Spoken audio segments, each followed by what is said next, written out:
everybody. So today is my latest episode of How Do They Rank, where I go through my rankings of the 2017 movies and I talk about some new ones that I've seen and where do they land in my ranking. Well, this episode will only have one new film that I actually watched this week, but there were a couple that I at least forgot to talk about. And so I'm going to talk about them, or I was like under sort of an embargo, so I didn't get to talk about it. So this should be pretty fun. So let's go over. The last time I did, because last week I did a classics ranking of the classic films that I've seen. And so let's talk about where it was the top and bottom of the last time I did one of these. So the top is number 1 is Step. Number 2 is Wonder Woman. Number 3 is The Big Sick. Number 4 is A Silent Voice. Number 5 is Personal Shopper. Number 6 is The Girl Without Hands. Number 7 is Ingrid Goes West. Number 8 is Get Out. Number 9 is Dunkirk. And number 10 is Brigsby Bear. So that's my top going into this ranking. And then my bottom is Lady Macbeth at number 10. Gifted at number 9, Beatrice at Dinner at number 8, The Circle at number 7, The Book of Henry at number 6, Transformers: The Last Night at number 5, The Dark Tower at number 4, The Emoji Movie at number 3, Spark: A Space Tale at number 2, and The Glass Castle at number 1. So that is where we started before this ranking. So let's talk about what films I saw, or what new films I'm going to include in this ranking. So the first one that we're going to talk about is the new film for this week. We're talking about the Lego Ninjago movie. I was actually pretty disappointed with this movie. You can check out my review, so I won't say too much. But I don't know. I just found it very derivative of lots of other franchises, including Kung Fu Panda and the other Lego movies, and I don't know, just a million other things. And so it just felt kind of boring to me, and it didn't really do anything for me. There's some Star Wars. There's just a lot in there. And so I didn't really care for it. And so it ended up at number 75 on my ranking, in between Home Again at 74 and The Mummy at 76. So that's where Lego Ninjago ended up on this ranking. The next film I'm going to talk about is called The Napping Princess. This is an anime film. I reviewed it on rotoscopers.com. I'll put a link down in the description section. And this movie is, I think, an anime for little kids. I think they'll really like it. It has some really cool world building with this sort of alternative reality fantasy that this girl goes into and has these sort of adventures and stuff. But I don't know. I appreciated the visuals. It's very pretty. But for me, I was kind of bored by it again. It just, I think, like I said, it's good for kids, but I just didn't think it had enough story and enough interesting kind of things going on for me as an adult. So it ended up at number 53 on my ranking. I have it right in between The Pirates of the Caribbean, Dead Men Tell No Tales at 52 and Going in Style at 54. So there you go. Then the next one is Wind River, and Wind River is by director Taylor Sheridan, and he's the one who wrote Hell or High Water.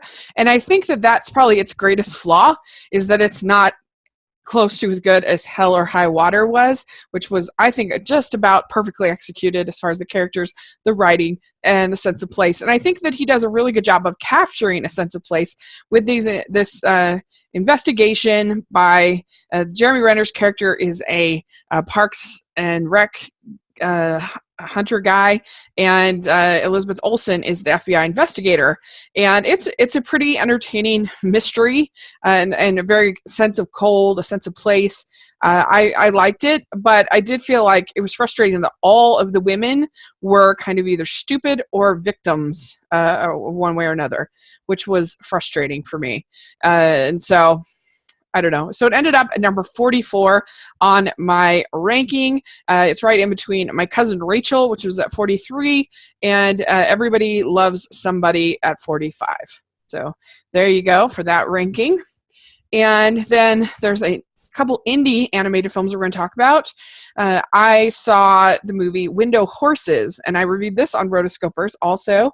This is a beautiful film that I loved that is about a girl who is Canadian, but she has Iranian and Chinese descent.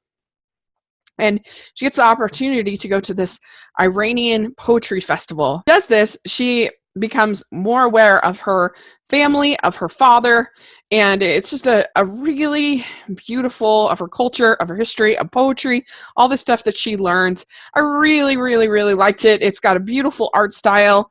It's kind of similar to Boy in the World or The World of Tomorrow. It's just like a sort of stick figures, but done in a really interesting way. I loved it. If you get a chance to see it, definitely give it a shot. So this ended up at number 12 on my ranking. It's just below Bahubali 2 at 11 and War for the Planet of the Apes at 13. And I wouldn't be surprised if the more I sort of think about this one, the higher up it goes. So yeah, it's at number 12. And then the other indie animated film that I saw is called Louise by the Shore. And this movie, you can actually get it on DVD. And I don't know if it was ever even released in the US. I just heard about it because it was released in the UK. And I really liked this film. It has a beautiful watercolor style. And it's about this woman who gets left behind.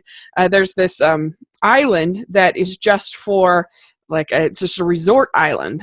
And she's an older woman, and through various things, she ends up getting left behind, and there's nobody else on this island for the fall and winter, and about how she sort of figures out ways to survive, and she actually sort of gets renewed and gets a new energy from this experience. And I just thought she was such a great character. She was so funny. She was so sweet, and I loved the art style. It was just a gentle, lovely movie. I thought that it subverted a lot of sort of these typical characters you see of older people, where they're either like cantankerous and awful, or like I don't know, like super precocious. She felt like a real person that would actually feel this way and have this experience. So I really enjoyed it. I put it at number 21 on my ranking. I have it just below Ketty, which is at number 20, and Valerian at number 22. So that is my ranking for this week.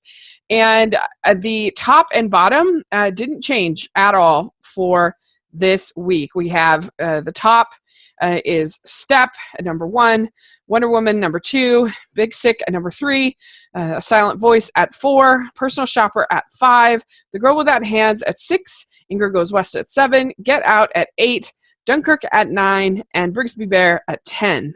And then the bottom, once again, is Lady Macbeth at 10, Gifted at 9, Beatrice at Dinner at 8, The Circle at 7, The Book of Henry at 6, The Transformers, The Last Night at 5, The Dark Tower at 4, The Emoji Movie at 3, Spark a Space Tale at 2, and The Glass Castle is at 1. So there you go. That's my bottom and top for this week. Let me know if you think any of these indies or these smaller films sound interesting. I would love to hear if you've seen any of these films. Put what your thoughts were. You probably most likely have seen Wind River out of any of these, but if you've seen any of them, or if you've seen Lego Ninjago, put in the comment section what you thought of them and where they fit into your ranking. So thanks so much. Please subscribe to my channel, and I will talk to you later. Bye!